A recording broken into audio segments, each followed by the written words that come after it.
YCP మాజీ నేత మాజీ MP Vijayasai Reddy political second innings కు రంగం సిద్ధమవుతోంది.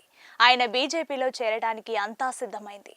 అంతేకాదు పార్టీలో చేరిన తర్వాత ఆయనకు అప్పగించాల్సిన బాధ్యతల విషయంలో కూడా ఇప్పటికే స్పష్టత వచ్చినట్లు అత్యంత విశ్వసనీయ వర్గాలు తెలిపాయి. దీని ప్రకారం వచ్చే ఏడాది ఎన్నికలు జరగనున్న తమిళనాడు రాష్ట్రానికి ఆయన్ను పార్టీ ఇన్ఛార్జిగా నియమించే అవకాశం ఉందని చెప్తున్నారు. ఇంకా పార్టీలో చేరకముందే ఆయనకిచ్చే పదవిపై బీజేపీ అధిష్టానం సూత్రప్రాయ నిర్ణయం తీసుకుంది. అంటే బీజేపీ పెద్దల దగ్గర ఆయన పరపతి ఏ స్థాయిలో ఉందో అర్థమవుతుందనే చర్చ రాజకీయ వర్గాల్లో సాగుతోంది.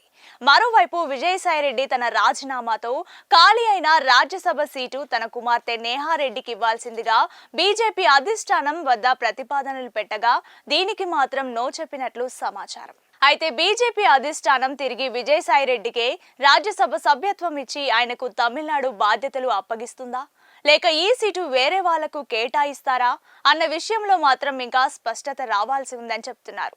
బీజేపీ అధిష్టానం విజయసాయిరెడ్డికి తమిళనాడు బీజేపీ బాధ్యతలు అప్పగిస్తే రాజకీయాల్లో అతిపెద్ద సంచలనంగా మారటం ఖాయం.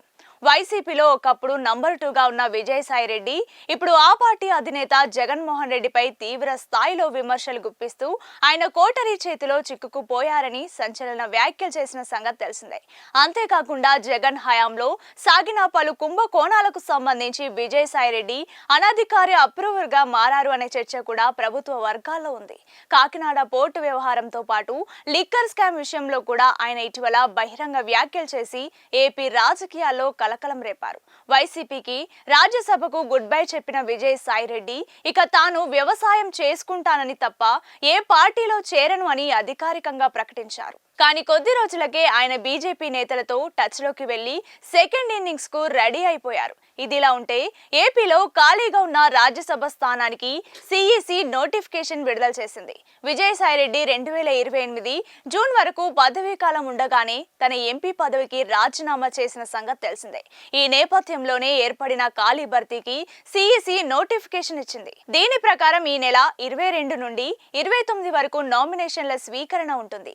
మే 2 వరకు నామినేషన్ల ఉపసంహరణకు గడువు ఉండగా మే 9న రాజ్యసభ స్థానానికి ఎన్నిక ఫలితాలు వెల్లడి కానున్నాయి.